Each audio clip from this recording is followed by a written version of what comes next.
very good evening. Welcome to Face the Nation. I'm Fundo Mabalani, standing in for Clement Manyatela this evening. Thank you very much for joining us. Now, on the show tonight, we'll speak to Gauteng's ANC Provincial Secretary, Nciza, following the nomination of Finance MMC Dada Morero for the position of Executive Mayor of Johannesburg. Kabelo Gwamanda has tendered his resignation following calls for him to step down. The big question is, how will the resignation impact the current coalition or government of local unity in a key metro that so desperately needs stability?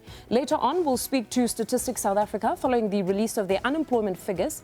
It's Women's Month, so this evening we'll take a closer look at the labour force participation and absorption rate for women in comparison to men. Unfortunately, women in South Africa continue to shoulder a disproportionate burden of unemployment. Statistician-General Risenga Maluleke will guide us through those figures, but first, my comment.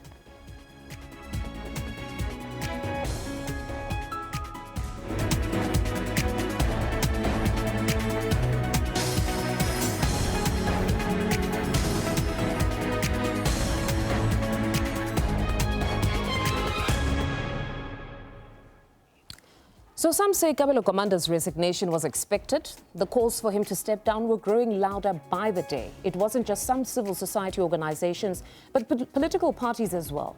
The most recent, of course, being Action SA, which offered to support the ANC in the metro on 3 conditions. 1, the party removes Kabelo Gwamanda. 2, the surcharge is reversed. And 3, Action SA is supported when it puts forward certain motions to better the city. What those will actually be will be seen in due course. But at the very least, they have stated that for them, it's the interests of the residents that come first. But the pertinent question is, can the removal of one individual lead to the stability that the city so desperately needs? Or the problems are far more deeper than just one individual?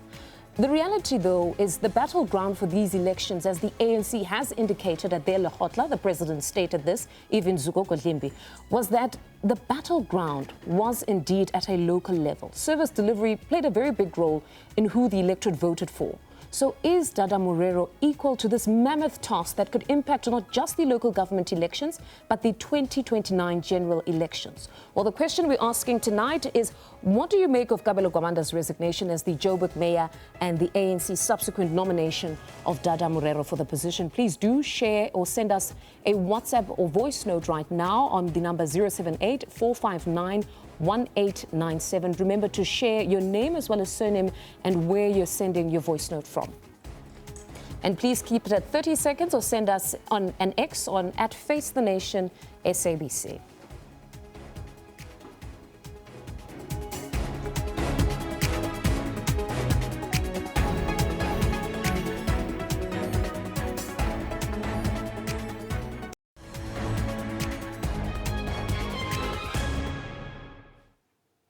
Welcome back. Thank you very much for staying with us. Now, Dada Morero, the ANC's regional chairperson, is expected to be appointed as the Executive Mayor of Johannesburg. Now, this comes after Kabelo Gwamanda resigned earlier today. Calls for Gwamanda's resignation had been growing, with opposition parties and civil society organizations arguing that his leadership was marked by failure and that he lacked the qualifications to lead the country's largest metro. Now, if appointed, Morero will be the 10th executive mayor of the city since the 2016 local government elections. ANC Gauteng Provincial Secretary Thembinkosi Nciza is facing the nation tonight. Good evening, Mr. Nciza. Thank you very much for joining us. Evening to you and your viewers, and how are you? No, it's a pleasure to have you with us. All great today, standing in for Clement. A very important development in the city of Johannesburg. Firstly, the ANC's reaction to the resignation of Kabelo Gwamanda. Without a doubt, we want to thank Kabelo Gwamanda and Al-Jama for really holding the fort for us. We told them, I mean, when we had an engagement with them from the onset, that he is a caretaker, a mayor, and with all the parties, of course, that we had agreed with. Of course, you would remember that, or you will recall that Dada Morero was our mayor, who was there for 25 days. So there's not been any question about who is the man that we believe must be able to represent the African National Congress and, of course, the parties that we work with. So, of course, there was an issue that happened in one municipality that created uncertainty amongst the coalition partners. We had to make sure that we restore a trust amongst ourselves, and we agreed that let's put in a neutral mayor so that we're able to build a solid foundation for the trust. And I think immediately after the ANC then developed its framework, to say, let's engage parties, because a party that is a majority, or rather a majority in council or anywhere else, must be allowed to try and engage to constitute government. When that framework came about, and of course the GNU, the popular GNU, really paved the way for us to be able to do so. The engagements and the discussions were smooth across all the parties. And even then, I mean, we must say, we know that Gwamanda, it was difficult for him, but he was a man who worked with all the parties. Because he waged a serious fight, though. Even now, when it was time to resign, not so long ago, engaging the media, at least with us, he told us he was going nowhere. Well, I can assure you that we spoke with his party, we spoke with his president, we spoke with all the parties that it is time that we follow that process as we have engaged him from the onset. Allow Comrade Dada Morero, who's one of the senior leaders of the ANC, understands government in Johannesburg, you know, left and right, and we trust him that he should be able to assist the city to move forward. You state that he was your preference back then to replace Mpho Phalatse, albeit for 25 days. He remains your preference now. Yeah. But the issues have evolved. Is he equal to the task of dealing with crumbling infrastructure, inconsistent water supply, high electricity tariffs? Citizens are complaining, they're taking to the streets. Yeah. I mean, we listened to the president of the African National Congress, even Sukoko Dlimpi, as your acting spokesperson, stated that essentially when you guys characterized just the electoral outcome, that really what happened here was that it was as a result of a battleground that was not at a provincial or national level. It was at a local level. So service delivery really impacted the ANC's performance in the general elections. So are you certain that he is the man equal to the task now that is being fought at this very local level? I think it will be important for us to qualify this issue of local government and its impact and what happens. Most of the time, or most ward councillors across the country, across the province, are ANC councillors. But because of the system and the method that is used, you then find a lot of PR councillors being other opposition parties. The African National Congress, even in 2022, lost elections from even 2016. So Democratic Alliance and those who were working with them, including Action SA, were the ones at the helm of government. That's why in 2022 in our council, we took a clear resolution that we must make sure in our Congress, we took a resolution that we must make sure that we are able to assist our people, because the service delivery was not going to our people at the time. Of course, it's a recovery plan, because we would have seen that the municipalities were collapsing and people who are going to be blamed are councillors of the ANC, even today. Without any doubt, we have engaged the national government in making sure that even in our last Lekgotla of the ANC, you would see that we are very clear and very intentional about the interventions that might be made by national government working together with the regions. In some instances, you'd find national government wanting to intervene, but you find out that the local government is not necessarily interested in those interventions. That create more problems, including if you look at what would have happened in Swane with issues of water, including in Johannesburg. We feel and believe that if you bring a person like Dada's caliber, who understands local government, who also understands that this is not about himself, it's about the services to the people. It has nothing to do with party lines. What it has to do with is people's interest, which is service delivery. And of course, the economic growth of Johannesburg must come first. The fight against crime in Johannesburg comes first. And those are the mandates that we give him, including the unemployment of many young people in the province. You need to have a very sophisticated, an intellectual, and a person who will be able to bring investors and bring a confidence into the investors, because Johannesburg is the economic hub of the country. Now, I want us to shift our focus to the stability of the government of local unity, or the coalition that you have. It comprises of several parties, including the economic freedom fighters.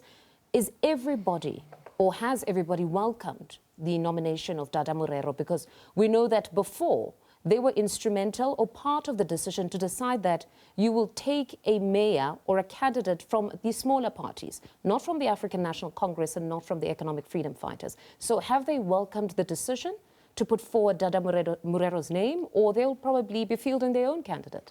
Of course, there were reasons why that happened. That is why even from the onset, they actually supported Dada, because they never had an issue with Comrade Dada Morero. That's the first thing I must raise. Secondly, we have almost 14 parties in Johannesburg. That, in fact, for now, it's 13 parties, because there's IFP, which has joined us. That's the level of confidence that people have when the African National Congress is leading. Because many people know that when the ANC is leading this local government, because of his experience, the expertise, but the people who understand what is to be done. So what would have happened before is that there were issues in Johannesburg, in Ekurhuleni. Yes. That's what created that confusion. Currently, we've put systems in place, there's agreements in place, and there's program of action in place. What is to be done between now and the next... And Gauteng was removed in Ekurhuleni. So is there greater stability now there that informs the decision this side in the Johannesburg Metro? Most probably it's important for me to finish the Johannesburg issue. Okay. And then I'll go back to the issue of Ekurhuleni and Dunga. So we believe that all parties, except the Democratic Alliance, are aligned, that we are moving towards the right direction. We agree that Comrade Dada must become the mayor, because that was our preference. In fact, there's only one process in the ANC. It was the process of 2022, where Dada was number 2 after Comrade Mpo, who then passed on. So Comrade Dada becomes, after the interviews, of course, in the process of the ANC, becomes the automatic choice. He became our mayor. We're still in that period. He is the one who's accepted by the ANC. He is the one that is accepted by a number of parties that he's been working with for the past year in the mayoral committee. So we all have confidence that not only him, but including those he'll be working with and those he has worked with in the mayoral committee. There won't be major changes. Pardon me for interjecting, but just in the interest of time, speaking of the mayoral committee, if he is appointed, should anybody expect some sort of a change in the mayoral committee, or it will remain as is? We don't expect major changes, but we expect solid leadership from himself. Operative word being major changes, meaning there could be changes. I mean, look, I'm not a mayor, and they have not submitted to us as the ANC what is their thinking, but because there is an appreciation, you see, this time statute would not work. And not because now there is a new partner that is coming in, it means you must undermine others. Doesn't work like that. Coalitions are a moving target. At all times, you must be able to respect all parties that you are working with. From where we are, there will be changes, but it won't be major changes. For an example, there's a change that is becoming a mayor. And then Al-Jamaa remains in the coalition. There's no changes there. Al-Jamaa remains in the coalition solid. And then Action SA, theirs, is it now because we understand that it was not a coalition, but rather a supply and confidence model? Should we expect that possibly now they might take the seat of council speaker as per some of the conversations that we had before? Or that is something that is not in the cards at this point? In politics, we engage up until the last day. We're engaging with Action SA in good faith, and we think we'll be able to find each other. From where we are, we're very close in finding each other. But we also like their spirit of coming with one intention of making sure that we're able to take the city forward. That will stabilize the city, unlike us opposing each other for just politicking and actually affecting the people of Johannesburg, because that has been the issue for the past few years. And I think that our politics and democracy is maturing. Now we've got more tolerance towards each other. I mean, you'd remember Action SA once said they'll never even work with the ANC today, or even speak to us. Today, because the landscape has changed, politics have changed, they've evolved. We all ought to work together for only one interest, the people of Johannesburg, the people of Gauteng, and the people of the country. So from where we are, we will be able to go with many parties as possible in making sure that we stabilize that municipality. And from here moving forward, we believe we will work with the 14 parties, including the Action SA, once we finalize all issues. Okay. They've put 3 conditions. It was the removal of Kabelo Gwamanda, it was the reversal of the surcharge, and then them being able to be supported when they put forward certain motions that they say would be in the best interest of the residents of Johannesburg. The first one is done and dusted, the status of the surcharge. And these motions, can you delve deeper into these, or at this point, it's something for the future? Maybe it will be important to say that we're not pushed or forced by Action SA to remove Gwamanda. All right. Yeah, it has never been like that. They were raising their issue, it is fine, it is their issue. We never even fought with Gwamanda. He knew he was a caretaker mayor because we wanted to make sure that we stabilize the coalitions. Now that they are stable, we started our process long before even Action SA started speaking. All right. Yes. So for those that would assume that it was coincidental, that beyond those talks, suddenly there was this quick move for him to be removed, you say it's just a coincidence? It's just a coincidence, I must say. That they were I'm being honest with you. It's just a coincidence, including those who were marching. Yeah. They found us in a process of moving and making sure that we're able to put this mayor of ours All called right, Dada. so that even the civil society organizations that marched didn't pressurize There you? was no pressure whatsoever. But it doesn't mean we didn't listen. Okay. But it doesn't mean there was pressure. There's always, even when Dada comes in, there'll be people who have views because people will play politics. So it has nothing to do with us. If people want to position themselves and play politics, it's not my problem. But what we want to appreciate from them is that they are coming together, they are coming closer. We are also engaging them in good faith. We'll find a common ground and we'll work together in stabilizing Johannesburg. At least in the next 2 years, Johannesburg must be a different city. Johannesburg as town must be, what you see in town is really uncalled for, and it needs decisive leadership. What you see in Soweto, of course, as a provincial government, we've been working very hard in making sure that we work on issues of electricity and water. But we want to make sure that we bring national government, which has more capacity than us, in making sure that we're able to deliver services for the people of Johannesburg. On the issues of motions, how do you even speak about motions now? It's premature. They put it in as a condition. Yeah, but we told them. That's why even with us, it was something that maybe we'll put to you, that maybe you're privy to what these motions would be that would be in the interests of residents. We explained to them that there is a management committee that manages the coalition in Johannesburg that is led by the regional secretary there. Whatever motions, if we are working together, they'll put them there, they'll debate them. What different political parties will not agree on everything. If they come and say scrap BEE in Johannesburg, what are we going to say? We have agreed on their motions. It doesn't work like that. So they will be able to process all those issues amongst themselves. And if they disagree, they disagree. If they agree, they agree.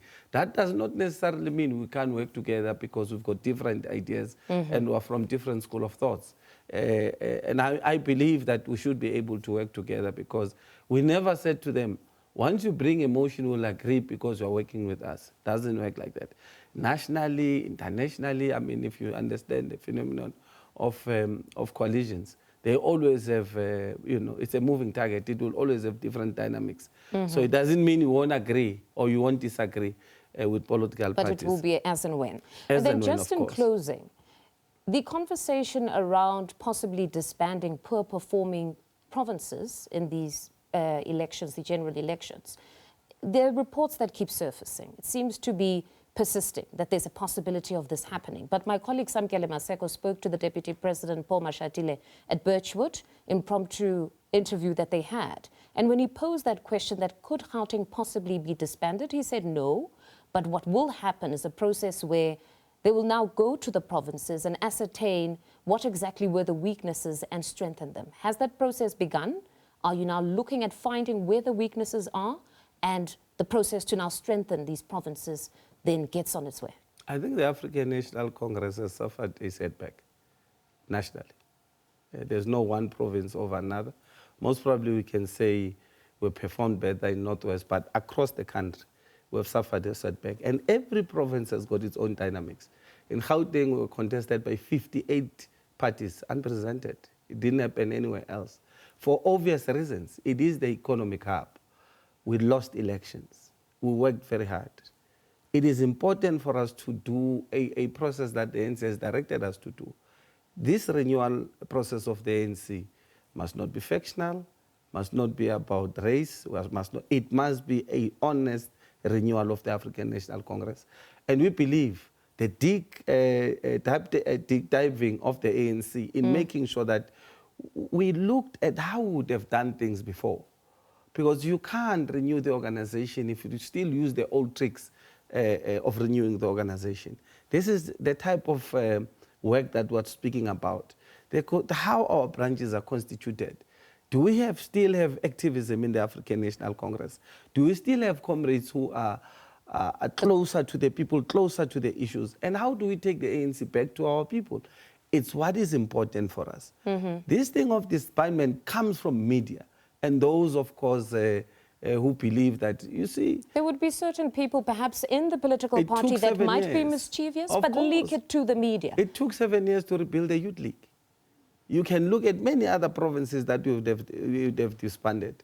You can look at what the research was saying before even MK came about. And what was the immediate response from the provincial leadership of Gauteng? It worked very hard. Before MKP came, we were put on 37%. I am speaking to you with 9% of MKP in the province was sitting around 35%. Is that an excuse? No. It means we're able to react and do some work. But of course, they took a number of votes from us. We believe that we should be able to regain the lost ground. But the African National Congress need to dig deep and forget about any other thing. Just the unity of the ANC will increase our numbers with another 10%. Just for us to speak with one voice, unite the organization, but encourage activism on the ground. Because there's a problem where you've mentioned that, or at least what came out was the quality of the cadres of the ANC now. That there's a situation where there are those who might be joining the political party now for different reasons to those who joined back then when there was very little to gain. Now there's the access to resources, the proximity to power. So many people come for different reasons, infiltrate the party. So how will you deal with that if we just confined it to Gauteng, just vetting the cadres that are part of your movement? Well, I believe that all political parties have got that problem. All political parties get infiltrated. We get all sorts of things. It happens everywhere. It happens to the ANC and it happens to be an incumbent. It has happened to us. Now it is time for us to dig deep and say, how do we make sure that even the number of members of the branch, I mean, those discussions will happen. We are going to have honest discussions, not only at the level of a branch, but it must start from the top. And I believe that the ANC nationally has started those discussions. The province is doing the same. Everybody as a provincial leader must go on the ground and start working with branches and not necessarily be up there. And I strongly believe that, in fact, this work that we're talking about of going to all provinces is not about Gauteng or KZN or any other province. Like I say, only one province went up because there is a problem. And we must be able to make sure that we are going back to the people. There's no social distance between the African National Congress and the people of South Africa. All right, Mr. Nciza, a mammoth task ahead. Good luck to you and the African National Congress as a whole. That was TK Nciza, Gauteng Provincial Secretary, speaking to us.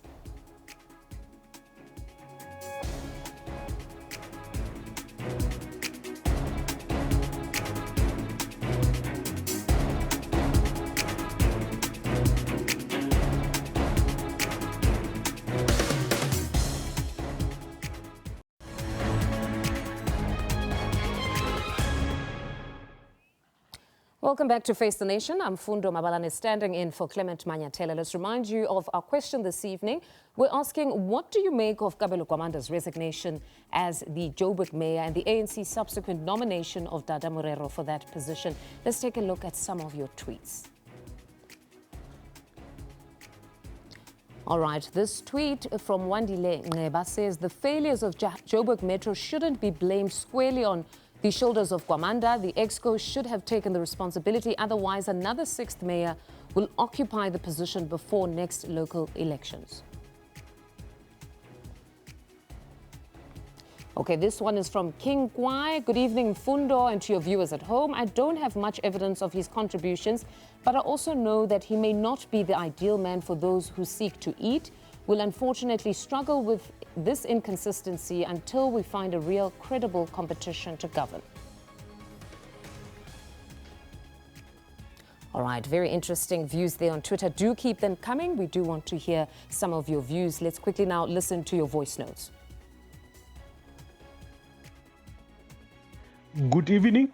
I'm not surprised at all about Kabelo Gwamanda's resignation. From the word go, he knew that he was dressed in borrowed robes. In fact, he had overstayed his welcome. But I'm shocked about Action SA's flip-flopping utterances because Herman Mashaba said that they would never support ANC, but now he's singing a different tune. So ANC is the problem. Under ANC, I don't see the city of Joburg achieving anything. It will go from bad to worse. Thank you very much, Peter Maila Machaba from Letswata.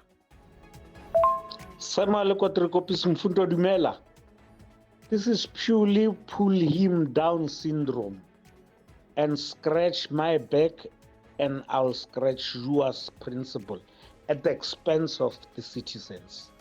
Bye-bye.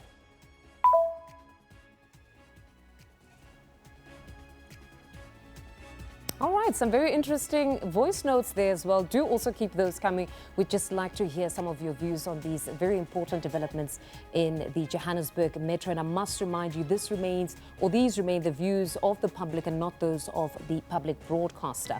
Well, we shift our focus to this story now. The number of unemployed persons increased in the second quarter, according to data from Stats SA. The official rate of unemployment rose to 33.5%, up from 32.9% in the first quarter. Additionally, the number of discouraged work seekers increased by 4.8% compared to the first quarter of the year. Statistician-General Risenga Maluleke joins me via Teams to unpack these figures with us. Good evening. Thank you very much, Mr. Maluleke, for joining us. Very worrying figures. The unemployment rate moving from 32.9 to 33.5.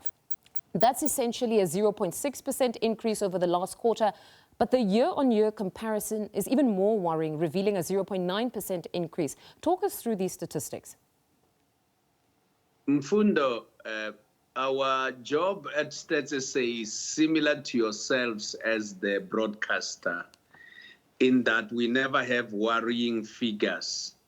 We only make numbers available, because if we start to have worrying figures, we'll have those numbers that worry us and we hide them, and those that please us and excite us and we make them available. But having said that, let me get straight to what has led to this rise. Firstly, for unemployment as a rate to go down, it means you need to have more jobs created, number one, so the number of the employed must increase and the number of the unemployed must decrease, or the number of the employed must increase a lot more higher than the number of the unemployed. So in this case, let us look at the number of the employed in the first quarter 2024. We had 16.4 million, and they went down. They didn't increase. The number of the employed went down by 92,000 and still set at 16.7 million.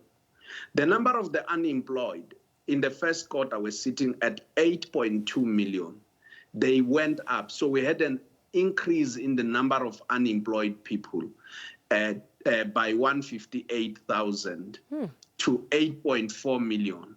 So now when you look at that 8.4 million, this is the number that has caused an increase in the unemployment rate from 32.9 to 33.5. So we have seen an increase by 0.6 of a percentage point to 33.5%. But having said that, let us take the 8.4 million that are unemployed. And these are people that are actively looking for employment almost on a daily basis.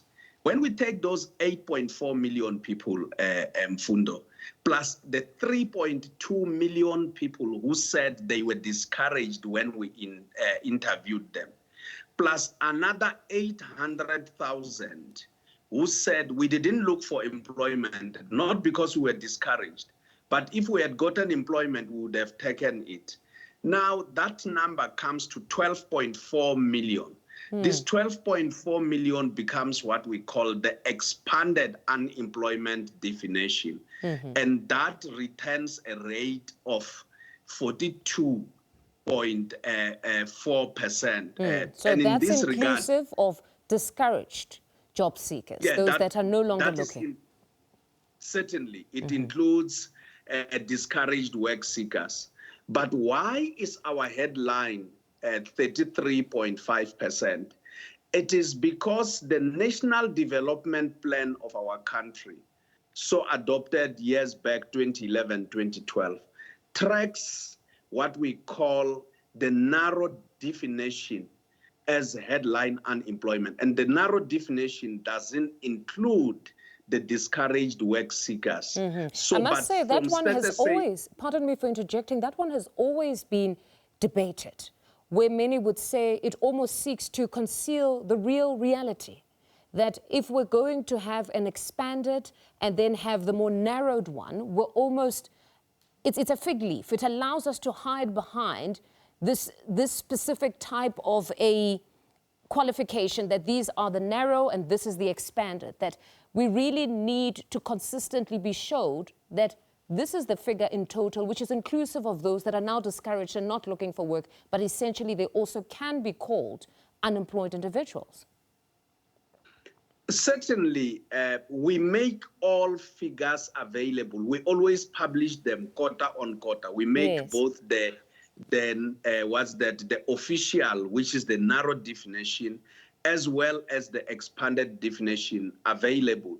But we are not the policymakers. If South Africans want us to report on the on the expanded definition, they must engage with policymakers in parliament as well as in government. When the law, the policy is changed, we will report accordingly. But we make both numbers available at all times. Then I want us to shift our focus to what data shows on the labor force participation, absorption of women in comparison to men.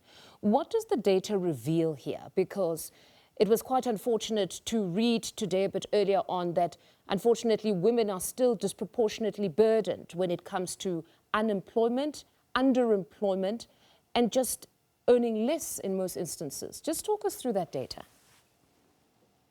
Firstly, let me mention that when we talk about the labor force participation rate, we are talking about the proportion of people who are in the labor force who are either employed or unemployed. Whereas when we talk about the absorption rate, we are talking about the proportion of the people in the working age or in the labor force who are employed. So the absorption rate would more be like a proxy of your employment rate, if you were to put it that way. So what we are seeing, before we come to the labor force participation rate as well as the absorption rate, what we are seeing generally is that the unemployment rate for women is relatively higher than that of men. So what we are picking up in our data is that young people, particularly those aged 15 to 24, as well as when we expand it from 15 to 34, are vulnerable to labor markets. So are women. Women are vulnerable to labor markets because the unemployment rate of the country is sitting at 33.5%. The unemployment rate for men is sitting at 31%. Yet for women, it's sitting at 35.8%, far higher than the national average. So and when this is we at all different levels of education, be it matric, those without, those with qualifications from university, etc. By all means, at different levels of education, even at different population groups. So, but I want to come to population groups as well. The unemployment rate for Black African women, and I'm talking about the narrow definition before you bring in discouraged work seekers. When we say the unemployment rate for women is sitting at 35.8%, that of Black African women is sitting at 39.9%, almost 40%. Sure. So it's about 6.5 percentage points higher than the national average. And it is actually far higher than the average of fellow women in the country. When we go to the expanded unemployment rate, the unemployment rate for Black African women sits at 50.1%. So it means for every 10 women that are standing there, Black African, only five will get a job and 5 will be unemployed. My goodness. I know you said that we must be dispassionate. I'm a journalist, I must be dispassionate, and you are dispassionate in your line of work where it's just the figures that you deliver, but it is most certainly very worrying, at least from my side here. I mean, 5 out of 10 without jobs, and these are Black women. And what does the data reveal on the other races? Of course, what we are seeing is that generally, before we talk of men and women, just all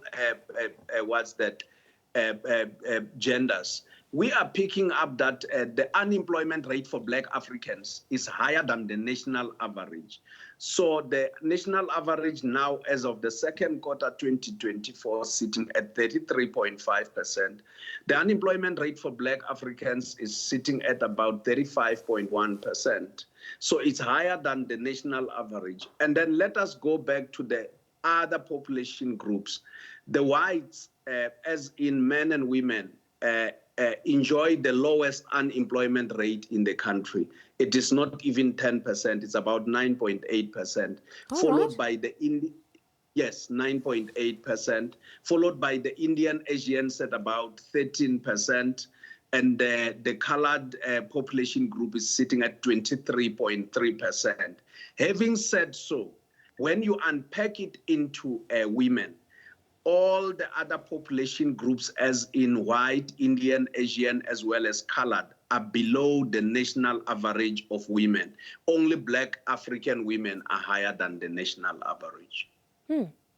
So the gender disparities clearly are persisting across the board. But I want us now to go back to the levels of education, since we touched on it. You were saying that you're finding that with women, or at least the data indicates that women across the board, all levels of education, are hardest hit.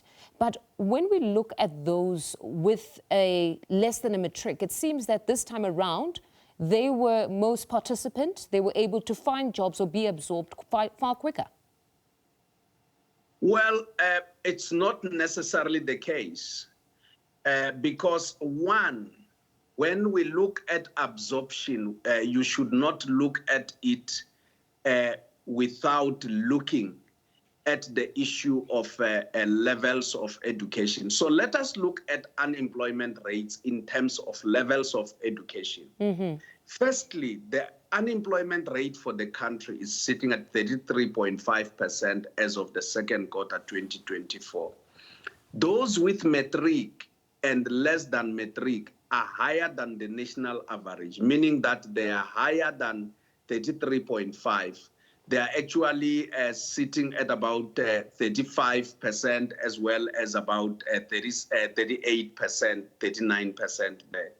Those with other tertiary, that is people who have completed matric and have gone to do a 3 months diploma, 6 months diploma, a 2-year diploma or certificate, their unemployment rate is sitting at about 22%.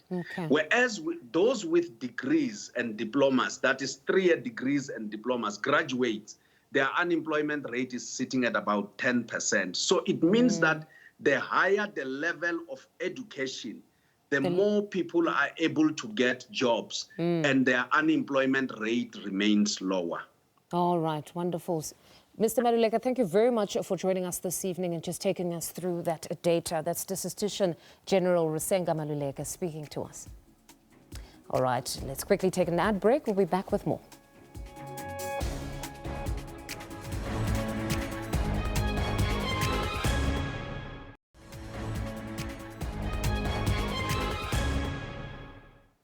Welcome back. Thank you very much for staying with us. You're watching Face the Nation. I'm Fundo Mabalane, standing in for Clement Manyatela. Now let's bring in Professor of Political Science at the University of South Africa, Professor Dirk Coetzee, to unpack the city of Johannesburg's reconfiguration. We all saw the developments today. Kabelo Gwamanda has finally tendered his resignation. The African National Congress has now nominated Dada Morero. He has served before, albeit for 25 days, but they say he remains their preference. He was their preference then, he's their preference now.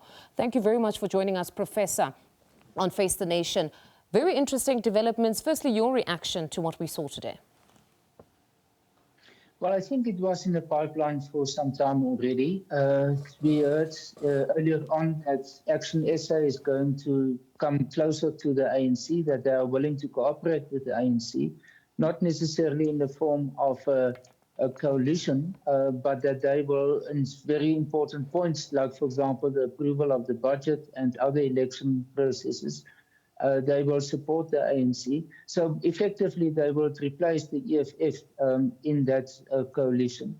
And that as a result of that, the ANC will then be able to take over the position of mayor, which they couldn't do since the 2021 local government election. So for the ANC, it's a major breakthrough. It will possibly, if they can get along with Action SA for the long term, it will also stabilize the situation in Johannesburg. Mm-hmm. But when speaking to the ANC's Provincial Secretary, TK Nciza, just a short while ago, he was non-committal on there perhaps being any changes insofar as the coalition government or coalition structure is concerned. So it doesn't seem, from listening to him, as though there will be significant changes, such as the EFF actually leaving. Well, it is now about that even if the EFF is not leaving, the fact that the Action SA now gave their support to the ANC at times of serious and important decision-making where they need a majority, the EFF is not anymore the kingmaker or the one that can determine and therefore also leverage their position against the ANC in terms of positions like, for example, that of the mayor, or the way in which they will vote with respect to the budget, or whether the budget will at all be approved or not. So that's why I'm saying there will be more stability, because the ANC will know that they have a more secure majority. And it will not depend on what the EFF's position at a particular point in time is going to be. Mm-hmm. Now, this whole reconfiguration, Professor, I mean, when we just look at today's developments, I remember how naive some were, believing that the outcome of the general elections would have no bearing or impact on local government elections or local government structures. But most certainly, it has trickled down to local government. What do you make of just that? That what we saw take place at a provincial and national level has trickled down to local government now? It is true in some cases. In other cases, it's not. In the case of, for example, local government in KwaZulu-Natal, there definitely it is the case. In this case now in Johannesburg, it's also not really the case because Action SA is not part of the government of national unity. And their coming together with the ANC is therefore not in terms of the statement of intent of the members of the government of national unity.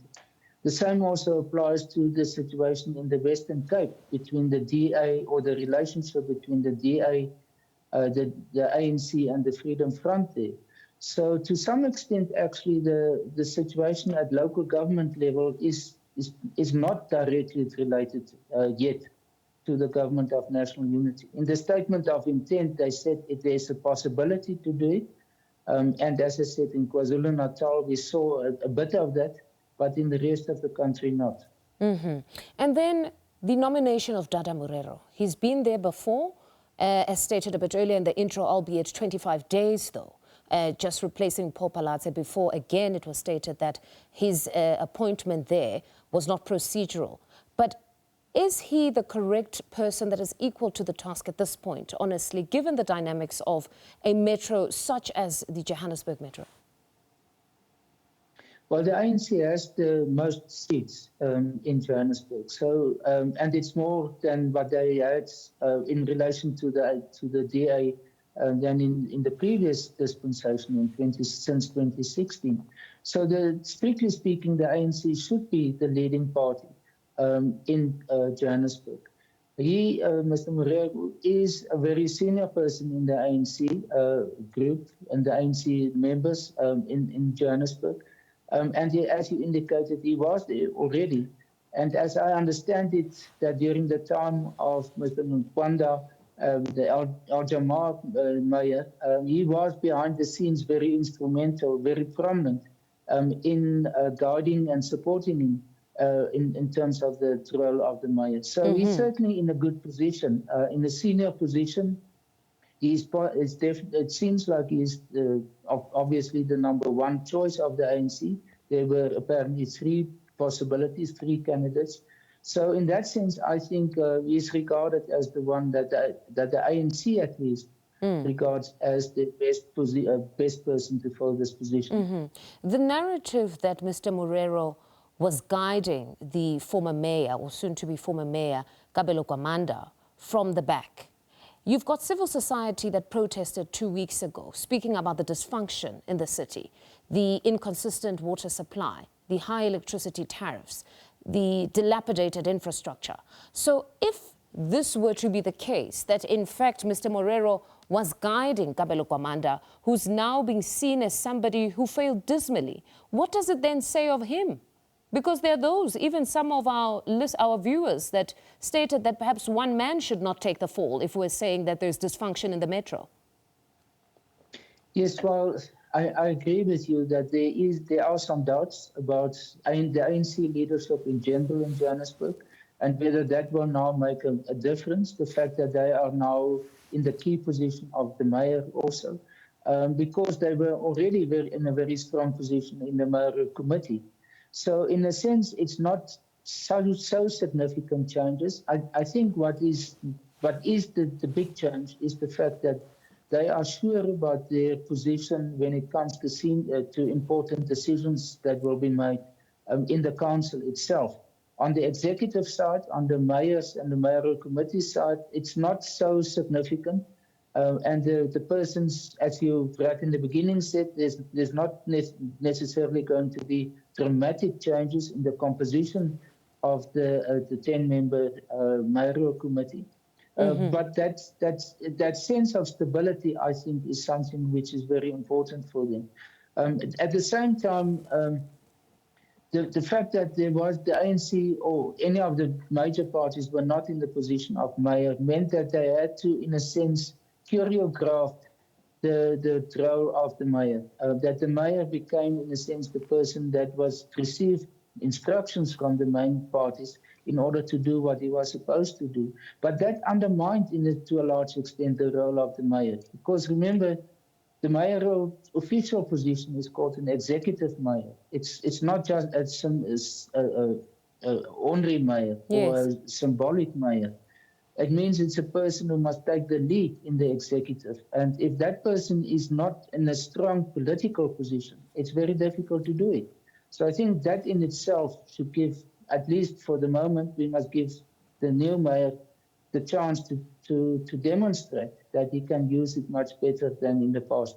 And then, Professor, in closing, I just want to get your views on what we're seeing bubbling under between the Freedom Front Plus and the Democratic Alliance, because there have been back and forth spats here.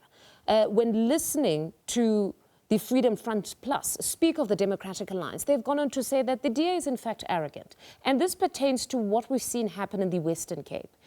FF Plus has said the DA is arrogant. They're of the view that they are the only political party that can solve the problems of the country. And in fact, according to them, they probably have better communication machinery, not necessarily that at this point they can state matter-of-factly that they have very good ministers, but perhaps a good communication machinery. What do you make of just that back and forth that we're witnessing? Well, I think the reason for this is, first of all, that there's 9 municipalities in the Cape, in the Western Cape, where there's a coalition or cooperation agreement between the DA and the Freedom Front Plus that gives the Freedom Front Plus quite a lot of leverage in a wide area. At the same time, I think the leader of the Freedom Front Plus, Dr. Corneille Mulder, is a very senior person in the Freedom Front Plus. And though they lost support as the Freedom Front Plus at the national level, he sees this as an opportunity because the DA in these 9 municipalities depend on the Freedom Front Plus, that they have actually more of a leverage than the support that they enjoy.